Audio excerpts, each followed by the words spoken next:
Tidak ada aturan penuh berarti rapat pleno itu katakan tidak sah. Ilegal. Nah, ya kasarnya ilegal gitu. Di rapat pleno ini yang akan dilaksanakan pada tanggal 9 sampai 10 Desember 2025, yakni agendanya adalah menyampaikan hasil rapat harian dan juga menetapkan pejabat ketua umum ya atau ketua umum sementara versi Rois Am, bahwa rapat pleno yang diadakan oleh Rois Am itu adalah ilegal. Assalamualaikum warahmatullahi wabarakatuh, teman-teman sekalian. Terkait polemik PBNU masih terus bergulir. Selain rapat balasan antara Gus Yahya dengan Rois Am dengan Suriah PBNU dengan Tanfidiyah, selain konferensi pers tanggap-menanggap terkait keabsahan posisi masing-masing, baik posisi sebagai Suriah, baik posisi sebagai Rois Am, baik juga posisi sebagai Ketua Umum PBNU seperti Gus Yahya, terus bergulir. Nah, teman-teman sekalian, kalau di konten kemarin saya telah memberikan informasi tentang adanya surat menindaklanjuti pertemuan para alim ulama. Kalau sebelumnya itu kan di Ploso ya, Al-Falah Ploso. Kalau hari ini pada Sabtu ini itu di pesantren Tebu Ireng.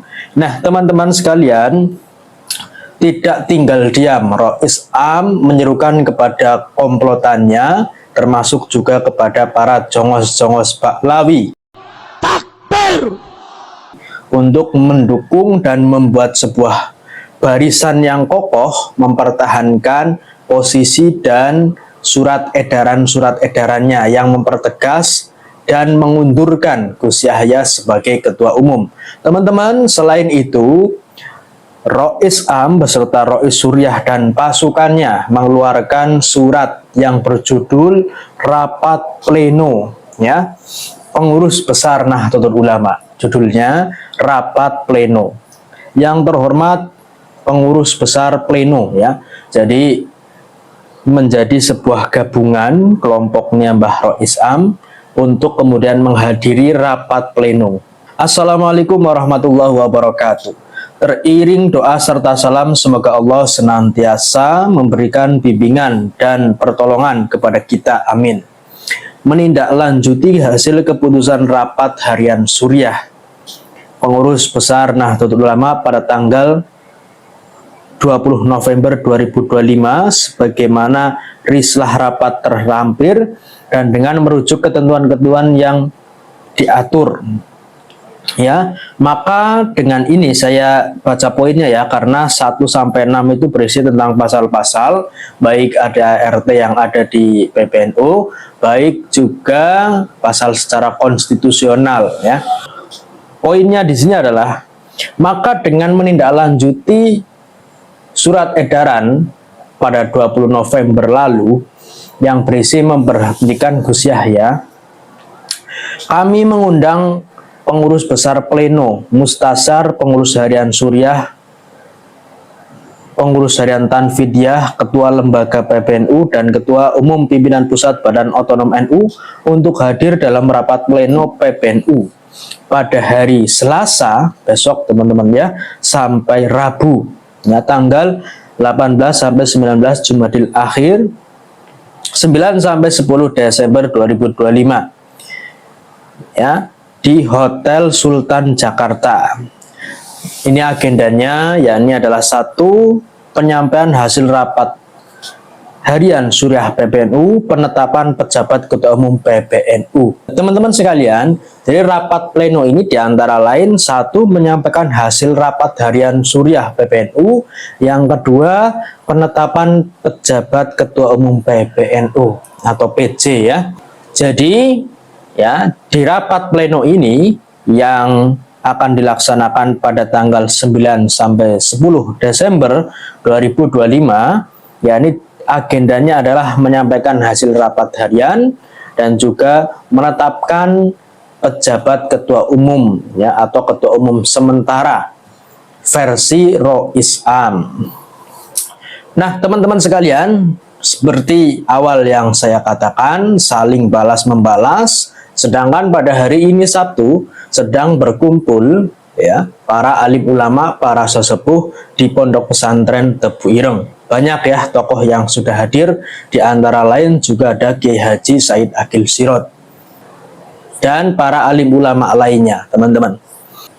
Namun sebelum itu, kelompok PBNU dari Gus Yahya ya itu kedatangan para petinggi-petinggi NU dari wilayah Lampung, teman-teman ya. Ya, dalam hal ini adalah silaturahmi dan juga sekaligus tabayun terkait konflik dan polemik yang ada. Mari kita akan tonton videonya, teman-teman.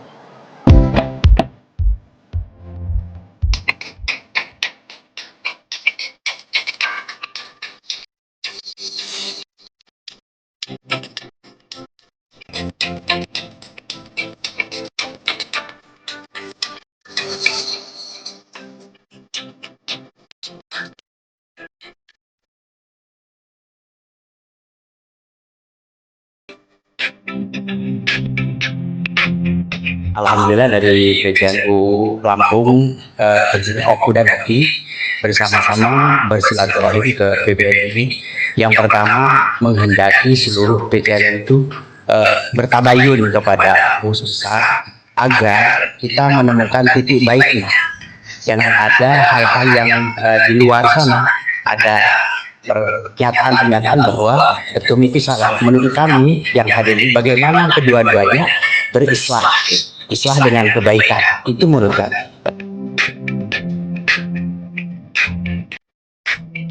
Ya, kami yang hadir di sini adalah pemberi mandat. Kalau ketua umum adalah mandataris utama, kami PBNU adalah pemberi mandat dari utama itu sendiri, yaitu yang mendapatkan mandat adalah ketum dan rois. Hari ini hadir untuk tabayun tentang kabar yang selama ini beredar baik di dunia nyata maupun di dunia maya. Alhamdulillah sudah ketemu beliau dan kami sepakat jalan yang terbaik adalah Islam jamiah. Kita semua kebaikan NU. Kalau rapat pleno itu kan ya kembali kepada aturannya, karena aturannya harus ada tanda tangan penuh di antara pengurus yang sederajatnya. Kalau tidak ada aturan penuh berarti rapat pleno itu dikatakan tidak sah. Ya kasarnya ilegal ya. Minimal itu salah satunya bisa menjelaskan daripada informasi yang kesimpang siur di lapangan. Minimal Gus bisa menjelaskan apa yang tuduhan-tuduhan atau sesuatu yang mungkin janggal bagi warga NU.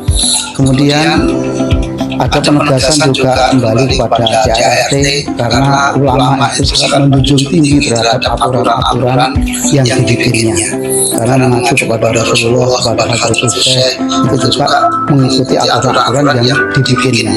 Itulah insya Allah yang kami harapkan nanti ketemu di Tebu Ireng itu bisa dipaparkan kembali apakah gelombang yang ada itu mengikuti aturan atau tidak. Mungkin harapan kami bahwa kehadiran beliau sangat ditunggu oleh para kiai, karena mungkin kiai juga pengen mendengar langsung dari Gus Ketum apa yang memang menjadi keributan ini, apa akar-akar sebelumnya yang menjadi keributan. Itu mungkin menurut kami sangat baik sekali ketika Gus Ketum bersama Rois A bertemu dengan Dodot Bahas. Ya, teman-teman, itu pernyataan-pernyataan dari para alim ulama. Ya, di situ tentunya ada pengurus-pengurus wilayah Lampung dan para ulama lainnya dalam agenda silaturahmi tabayun, menanyakan apa yang terjadi, akar persoalan yang terjadi, keributan awal mulanya bagaimana dan lain sebagainya. Nah, teman-teman sekalian, di dalam pertemuan itu juga salah satu alim ulama mengatakan atau menanggapi rapat pleno yang diadakan oleh Rois Am dan gerombolannya dinilai ilegal. Mari kita akan dengar statement berikut. Kalau rapat pleno itu kan ya kembali kepada aturannya, kan aturannya harus ada tanda tangan penuh di antara pengurus yang sederajatnya. Kalau tidak ada aturan penuh berarti rapat pleno itu katakan tidak sah. Ya, nah, ya kasarnya ilegal gitu. Minimal itu salah satunya bisa menjelaskan daripada informasi yang mungkin simpang siur di lapangan. Minimal Gus Ketum bisa menjelaskan apa yang tuduhan-tuduhan atau sesuatu yang mungkin janggal bagi warga NU. Kemudian ada penegasan juga kembali kepada DART karena ulama itu sangat menjunjung tinggi terhadap aturan-aturan yang dibikinnya. Karena mengacu kepada Rasulullah, kepada Hadratus Syekh itu juga mengikuti aturan-aturan yang dibikinnya. Nah, itulah insya Allah yang kami harapkan nanti di Tebu Ireng itu bisa dipaparkan kembali apakah gelombang yang ada itu mengikuti aturan atau tidak.